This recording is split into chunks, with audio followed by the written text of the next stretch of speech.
guys, and welcome back to another Lost Bits video right here on TetraBitGaming, the series where we explore some scrapped, unused, and unseen content in video games. Starting in the summer of 2014, the Five Nights at Freddy's series took YouTube by storm and has since spawned a number of sequels, books, and toys. And just like many other games, the Five Nights at Freddy's series also has some content that is normally unseen or goes unused in the final release. So, albeit a bit late to the party, go grab your exotic butters, it's time to find some lost bits. Unfortunately, not every game in the series was developed equal, and as of the making of this video, no significant unused content has been found in Freddy Fazbear's Pizzeria Simulator. Now with that out of the way, let's begin with the game that started it all. In the files for the first Five Nights at Freddy's, graphics can be found for an unused design for the cameras that appear on the monitor.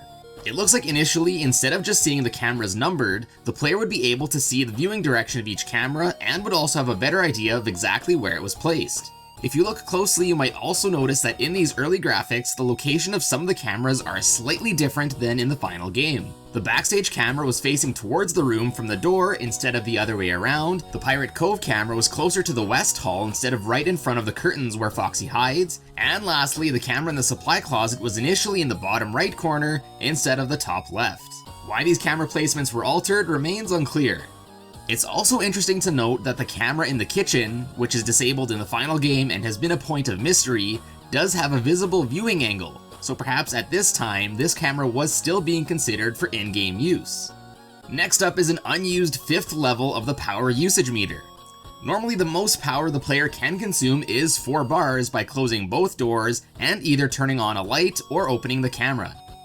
Since you can't turn on both lights at the same time and opening the camera turns off any light if it's on, this 5th bar doesn't normally appear for long. That being said, due to a glitch, the 5th bar will appear for a split second if you open the camera while both doors are closed and a light is on. Whether or not this 5th bar would have had more use or meaning is still another mystery. A stickman graphic seen in early footage of the game can also be found unused in the game's files. This stickman was meant to be seen in the transition screen between nights and would be used as a life counter. Initially, it looks like the player would have more than one life and would have to restart to night 1 upon getting a game over. To add to this, there is also an unused lives text that might have had the same purpose as the stickman. Since this text isn't even seen in early footage of the game, it was probably used even earlier in development as a sort of placeholder. This next one is probably more well known, but it turns out that the scream used for the animatronics is actually just the start of a voice clip of a child screaming. Normally in the game, the sound cuts out after the first second, but the entire clip is actually about 5 seconds, and it's not any less creepy.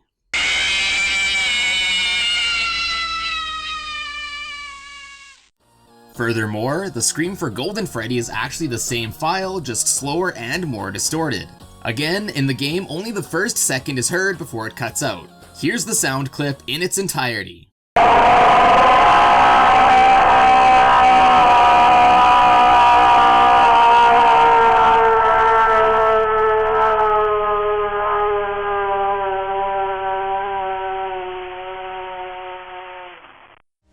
Alright, now moving along to Five Nights at Freddy's 2. Oddly enough, the stickman and the lives graphic also made their way into this game as well, in which they also go unused. This game also has an unused graphic that sort of looks like part of a crying skull. There's apparently an object called Mike, which was supposed to use this graphic, but it is never actually called in the game. There is also a full body sprite of the puppet, which through normal play is never fully seen. This sprite is apparently loaded just before attacking the player in the office, but is deleted as soon as the frame starts. Next is an unused empty toxicity meter. Based on parts of the game's code, apparently this meter would increase the longer the player wears the Freddy mask in the game. If the meter completely filled up, it would repeatedly flash red until it reached 0 again. This was obviously a method to deter the player from using the mask for too long. Just like in the first game, the full sound clip of the animatronic scream can be found. This time, however, it's only a second longer than what we hear in the final version.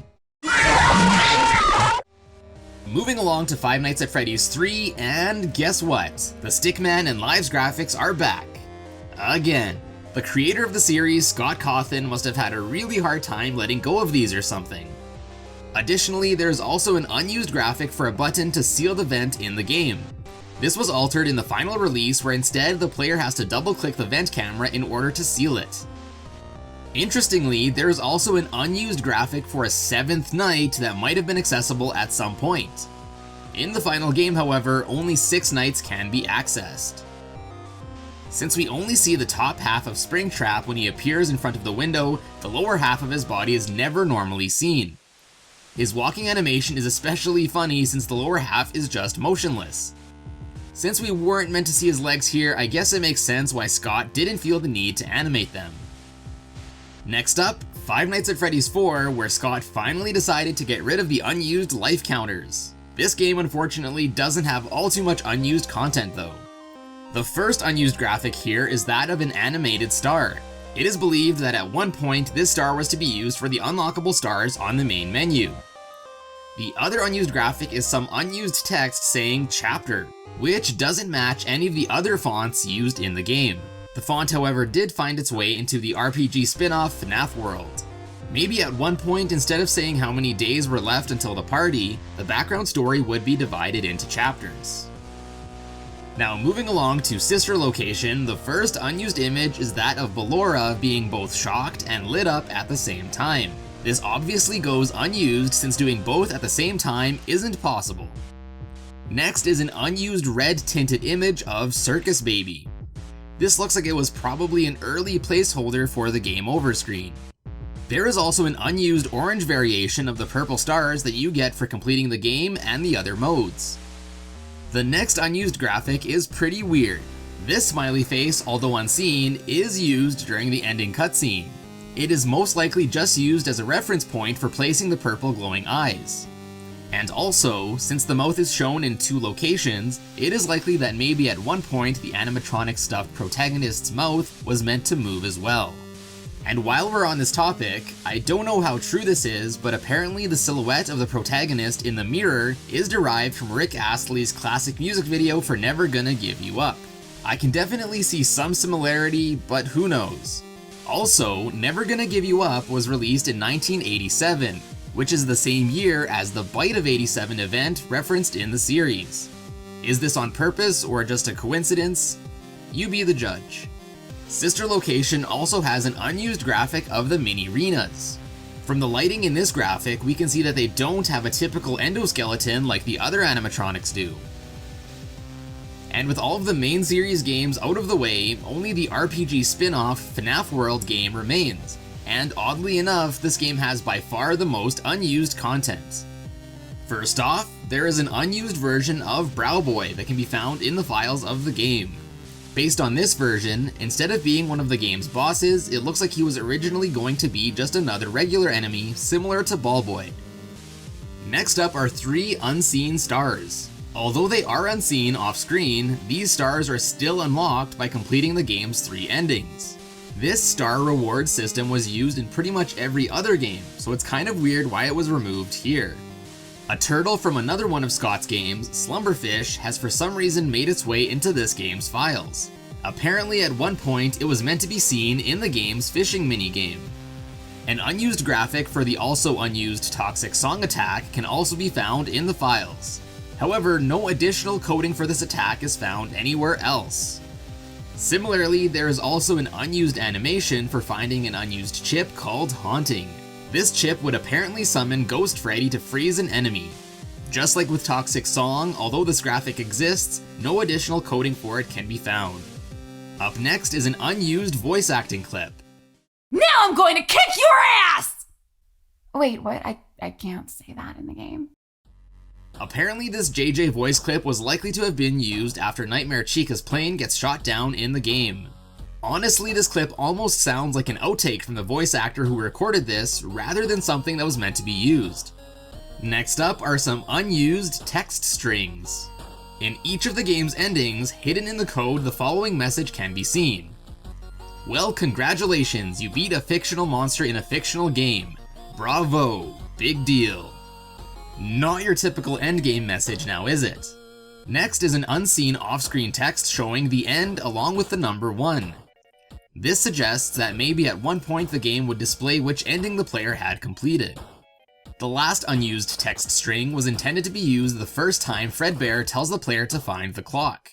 He would have said, "If you keep following him, you will only finish a story.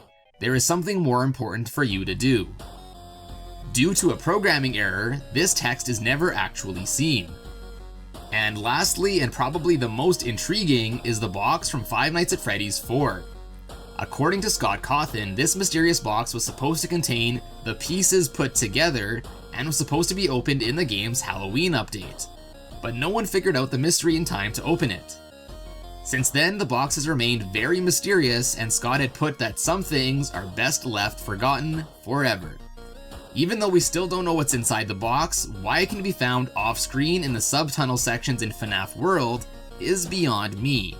There is no coding found for the box anywhere in the game, so it was either just left there by accident, or it's a neat little Easter egg Scott left for snooping players to discover. And with that concludes this Lost Bits video on the Five Nights at Freddy's series, and I hope you guys enjoyed it.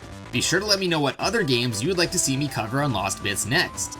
If you're new here and enjoyed this video, be sure to subscribe and check out my other Lost Bits videos by clicking on the card right here. And if you would like to stay even more up to date with me and the channel, you can also follow me over on my other social media pages, which will all be linked in the description below. And as always guys, thank you all so much for watching today and for all of your amazing support, and I will see you in a bit.